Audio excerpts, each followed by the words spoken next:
Evening guys, आज का vlog हम बहुत लेट शुरू कर रहे हैं। It's already 4:55 PM। 5 बजे मेरा काम शुरू होता है, मैं काम पे जा रही हूँ और आज बहुत ठंड है।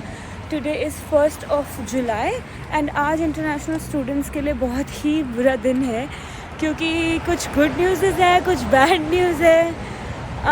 वो सब कुछ मैं काम से आकर के आपको अच्छे से डिटेल में एक्सप्लेन करूँगी। तो गाइज़, मैं वापस घर आ चुकी हूँ, खाना मैंने खा लिया था और अब मैं आप सबको वो न्यूज़ बताने वाली हूँ जो कि आज 1 जुलाई से लागू होगी ऑस्ट्रेलिया में इंटरनेशनल स्टूडेंट्स के लिए, हम जैसे बेचारे इंटरनेशनल स्टूडेंट्स के लिए।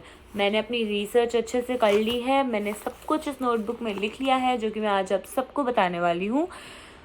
जो बच्चे ऑलरेडी पढ़ रहे हैं ऑस्ट्रेलिया में, ये उनके लिए भी है, और जो न्यू बच्चे आने की सोच रहे हैं, जो भी लोग नवंबर इनटेक, फरवरी इनटेक, जुलाई इनटेक, कोई सी भी इनटेक में आने का सोच रहे हैं, तो ये उन सब बच्चों के लिए एक बहुत ही भारी भरकम न्यूज़ है जो कि आप सबको देखनी चाहिए। तो जो फर्स्ट न्यूज़ है वो बहुत ही अमेजिंग न्यूज़ है, गुड न्यूज़ है हम सारे इंटरनेशनल स्टूडेंट्स के लिए।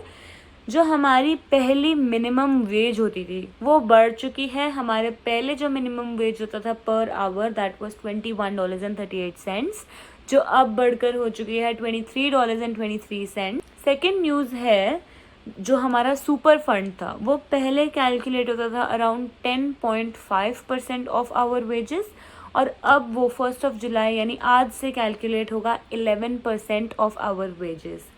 जिनको नहीं पता, जो न्यू बच्चे आ रहे हैं उनको बता दूं, सुपर फंड्स बेसिकली हमारा रिटायरमेंट फंड है जो कि हम सिर्फ और सिर्फ हमारी रिटायरमेंट के बाद ही एक्सेस कर सकते हैं। सो जो थर्ड न्यूज़ है that is a bad news. बुरी खबर ये है कि हमारी जो स्टूडेंट वीज़ा की एप्लीकेशन फ़ीस थी वो अब बढ़ चुकी है। पहले थी वो $650 और अब वो 10% से इंक्रीज़ हुई है, विच इज़ नाउ $715। और तो और, अगर आपके कोई फैमिली मेम्बर आपको विज़िट करने के लिए आ रहे हैं तो वो भी, उनको भी अलग से पैसे देने पड़ेंगे, बिकॉज़ पहले का जो विज़िटर वीज़ा फ़ीस था वो था $150 एंड अब वो इंक्रीज़ होके $190 हो चुका है। प्लस अगर किसी को हॉलीडे वर्किंग वीज़ा चाहिए तो उनके लिए तो और भी ज़्यादा बैड न्यूज़, क्योंकि अब उनकी फ़ीस अराउंड 25% बढ़ चुकी है, जो कि पहले थी $510 और अब वो सीधा जंप लेकर आ गई है $640, which is too much. Short news जो है वो सबसे ही ज़्यादा बुरी खबर है, बिकॉज़ ये हम इंटरनेशनल स्टूडेंट्स के वर्क आवर्स के ऊपर आ चुकी है। पैंडमिक के टाइम पे गवर्नमेंट ने ये चीज़ बोली थी कि हम अनलिमिटेड आवर्स वर्क कर सकते हैं, बट आज 1 जुलाई से ये चीज़ चेंज हो चुकी है। अब इंटरनेशनल स्टूडेंट्स सिर्फ और सिर्फ 24 आवर्स पर वीक यानी कि 48 आवर्स पर फोर्टनाइट काम। There is an exception in this case.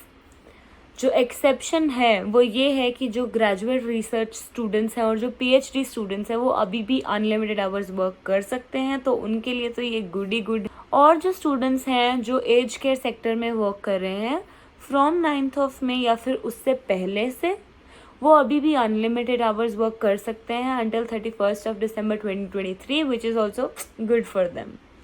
Apart from these students, बाकी जितने भी स्टूडेंट्स हैं वो सब बच्चों को, मेरे जैसे बच्चों को, सिर्फ और सिर्फ 24 आवर्स पर वीक काम करना ही अलाउड है। फिफ्थ न्यूज़ जो है वो है एडिशनल पोस्ट स्टडी, जिसको हम TR भी बोलते हैं, वो अब बढ़ चुकी है, but only for eligible occupational courses. जैसे कि बैचलर्स के स्टूडेंट्स को पहले सिर्फ 2 years की TR मिलती थी, अब वो बढ़ के 4 साल की हो चुकी है। मास्टर्स की पहले 3 years की TR होती थी, जो कि अब बढ़ के 5 साल हो चुकी है। PhD की भी TR पहले 4 साल की होती थी, तो अब बढ़ के वो 6 साल की हो चुकी है। अगर आप सब ये सोच रहे हैं कि ये जो एलिजिबल ऑक्यूपेशनल कोर्सेज हैं ये क्या हैं, तो उसको मैं 5 मेन कैटेगरीज बताना चाहूँगी, जिसको हम ये मेन कोर्सेज में डिवाइड कर सकते हैं। 1 इज़ एग्रीकल्चरल कोर्सेज, जो बच्चे एग्रीकल्चरल कोर्सेज कर रहे हैं, इंजीनियरिंग कोर्सेज कर रहे हैं, हेल्थ एंड मेडिसिन सेक्टर में कुछ कोर्स कर रहे हैं, ICT या IT कोर्स कर रहे हैं जो कि हमारा इंफॉर्मेशन टेक्नोलॉजी हो जाता है, और टीचिंग कोर्सेज कर रहे हैं। ये 5 मेन कैटेगरीज को हम मेन ऑक्यूपेशनल कोर्सेज में डिवाइड कर सकते हैं। सिक्स्थ जो कि चेंज हमें दिख रहा है, that is change in graduate work stream visas.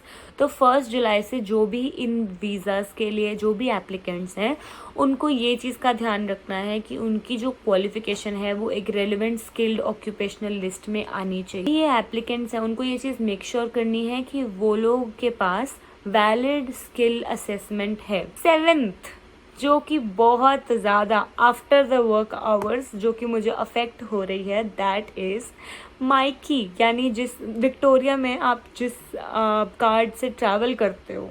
अभी ये चीज़ सिर्फ मैं विक्टोरिया की बताना चाहूँगी क्योंकि मैं विक्टोरिया में रह रही हूँ।